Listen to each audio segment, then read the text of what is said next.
Dans cette vidéo, nous allons apprendre deux choses extrêmement importantes qui viennent au concours des examens d'algèbre linéaire.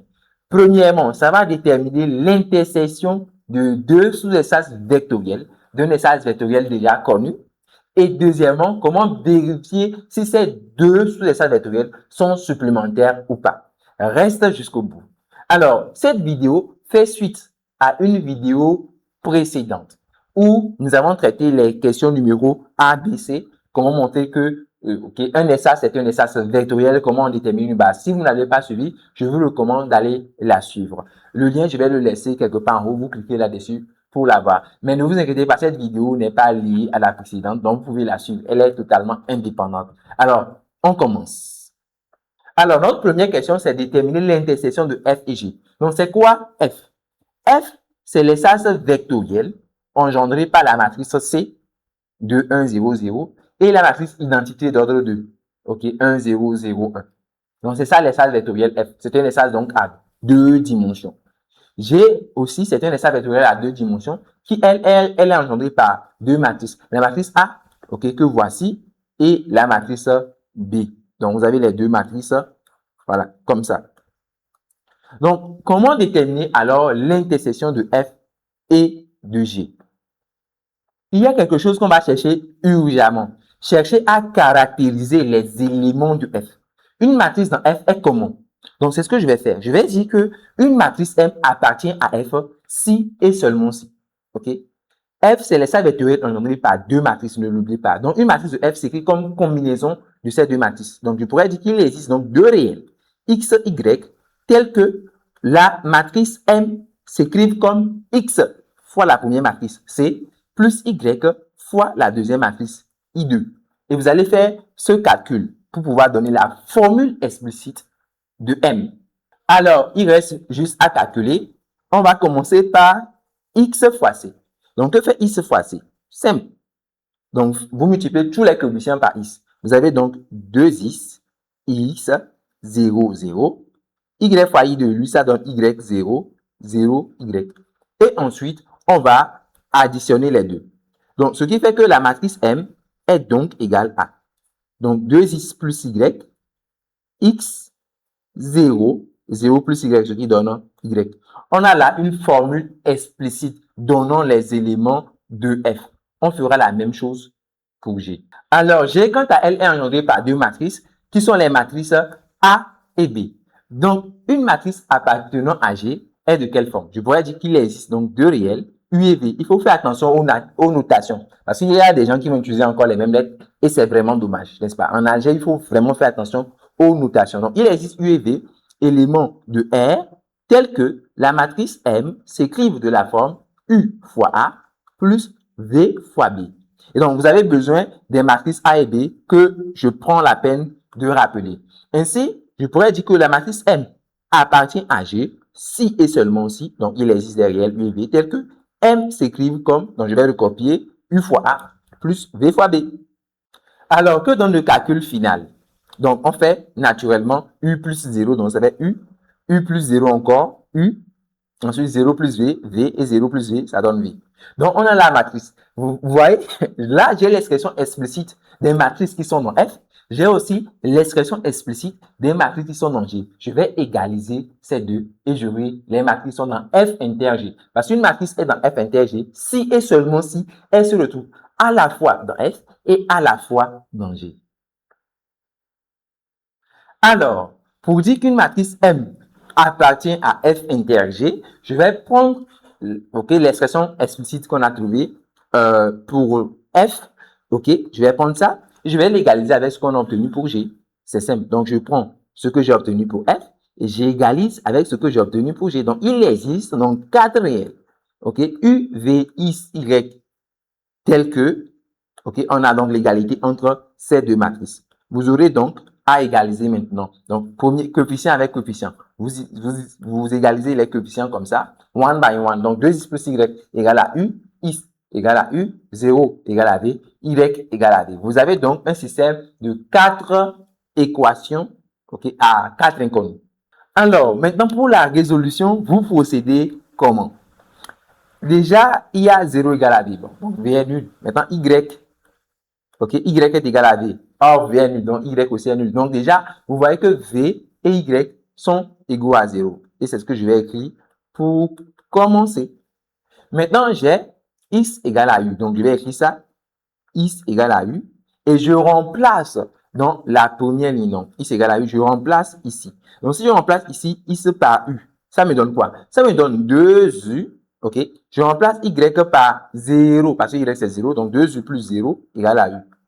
Et donc, après simplification, cela ramène finalement à U qui est égal à 0. Donc, vous voyez que là, tous les coefficients sont égaux à 0. Il s'agit de, regardez, X égale à U. Or, U égale à 0. Donc, X égale à 0, U égale 0, V encore égale à 0. Waouh! Tout est nul. Et donc, comme tous les coefficients sont nuls, n'oubliez pas que M, OK, s'écrit comment? Si vous remplacez X, Y par 0 ou bien U et V par 0, vous voyez que la matrice M qui appartient à F inter G est nulle. Donc, ça voudrait dire que M appartient à F inter G si et seulement si M est une matrice nulle. Conclusion, F inter G, c'est simplement égal à l'espace nul. Donc, ici, c'est le singleton 0. 0 représentant bien sûr la matrice nulle voilà, à 2 dimensions. Alors, la dernière question, c'est est-ce que F et G sont supplémentaires dans E? La plupart des gens ne comprennent pas la question, alors je vais l'expliquer. OK? Donc, si on dit F et G sont supplémentaires dans E, on note ça comment d'abord? On note que E égale F, on met un plus avec un rond comme ça, G. OK? E est la somme directe de F et G en lit. Donc, en fait, E est la somme directe de F et G si exactement deux choses sont vérifiées. Donc, la première chose pour vérifier si F et G sont supplémentaires dans E, c'est que d'abord, l'intersection est nulle. Ce qui est le cas, puisqu'on a déjà démontré dans la question précédente. Maintenant, la deuxième chose qu'il faut vérifier, c'est le fait que E est égal à la somme de F et de G. Donc, c'est les deux choses que vous devez avoir. N'est-ce pas? On a déjà la première. On a déjà le fait que F inter G est nul. Si la première n'est pas vérifiée, on s'arrête en même temps et on dit que non, c'est pas supplémentaire. Tout simplement. Donc, ici, on a encore un peu de doute pour voir si est-ce que c'est supplémentaire ou pas. Donc, on continue avec la deuxième égalité, à savoir est-ce que E est la somme de F et de G.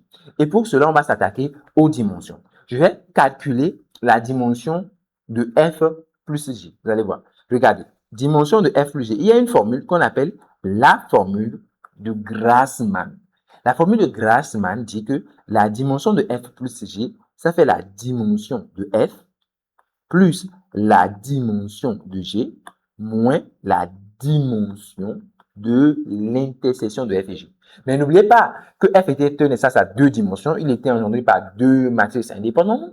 G aussi, OK, est un espace à deux dimensions parce qu'il est engendré par deux matrices indépendantes. Donc, la dimension de F, c'est 2. La dimension de G, c'est 2. Mais F inter G étant nul, il ne faut pas l'oublier, on a démontré que F inter G est nul. Ce qui veut dire que sa dimension, c'est tout simplement égal à 0. Donc, ça va être 2 plus 2 moins 0, ce qui fait 4. Vous voyez que la dimension de F plus G, c'est bien égal à 4. Alors, c'est quoi la dimension de E?